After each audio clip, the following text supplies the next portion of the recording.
Phone কেনার জন্য বরাদ্দের টাকা বৃদ্ধি, পেনশন সহ মোট 10 দফা দাবিকে সামনে রেখে সুপের দপ্তরের সামনে বিক্ষোভ কর্মসূচি পালন করল অঙ্গনওয়াড়ি কর্মীরা। এদিন কর্মীরা বালুরঘাট শহর জুড়ে প্রতিবাদ মিছিল করে জেলা শাসকের দপ্তরের সামনে এসে বিক্ষোভ দেখাতে শুরু করে।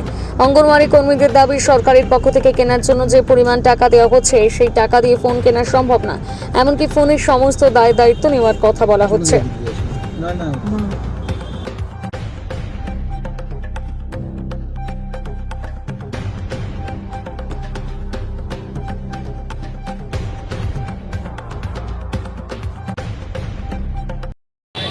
আজকে আমাদের ডেপুটেশন, আমাদের দীর্ঘদিনের লড়াই আন্দোলনের একটা ফসল আমরা পাওয়ার চেষ্টা করছি।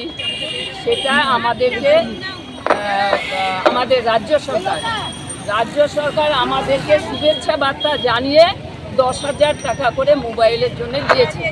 আমরা 2019 সাল থেকে নিজেদের মোবাইল দিয়ে কাজ করছি। এবার 10,000 টাকায় কোনো মোবাইল হয় না। আমরা ডিমান্ড রেখেছি যে সেখানে 16,000 টাকা মিনিমাম আমাদেরকে দিতে হবে এবং সেই মোবাইল আমরা ব্যবহার করব। সিম কার্ড আমাদেরকে অফিস থেকে দিতে হবে। আমাদেরকে রিচার্জ করার 163-166 টাকা দেওয়া হয়, সেটাকে 290 টাকা দিতে হবে, না হলে রিচার্জ করা যায় না। এ তো গেল মোবাইলের কথা। আমাদের দীর্ঘদিনের আন্দোলন, কেন্দ্রীয় সরকার দিচ্ছে আমাদের এই মোবাইলের টাকা। আমাদের রাজ্য সরকার হঠাৎ করে তাকে শুভেচ্ছা বার্তা জানাতে হবে, এইটা যেন আমাদেরকে বিব্রত করছে। হঠাৎ করে কেন আমরা শুভেচ্ছা বার্তা জানাবো?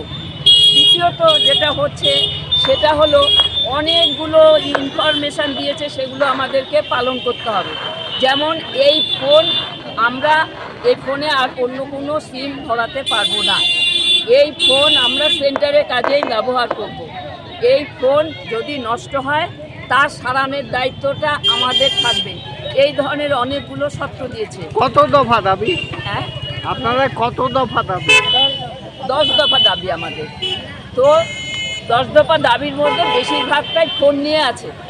তারপরে যেটা হচ্ছে যে আমাদেরকে ন্যূনতম মজুরি 26,000 টাকা দিতে হবে কেন্দ্র সরকারকে।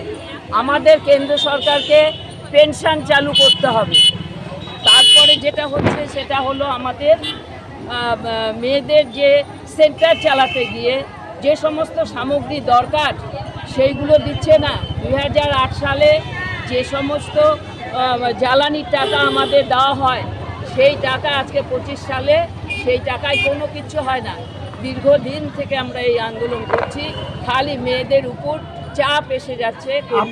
আপনাদের দাবি মানা না হলে কি করবেন? বৃহত্তর আন্দোলনে যাব আমরা। এর পরবর্তীতে আমরা বৃহত্তর আন্দোলন যাব। আমরা আমাদের ভারতবর্ষের রাষ্ট্রপতির কাছে আমরা 7 দিনের অবস্থান করব। ডেটটা এখনো হয়নি। আপনার নাম? আমার নাম উমা পণ্ডিত। আমি পশ্চিমবঙ্গ রাজ্য ICDS কর্মী সমিতির অ্যাসিস্ট্যান্ট সেক্রেটারি। Thank you.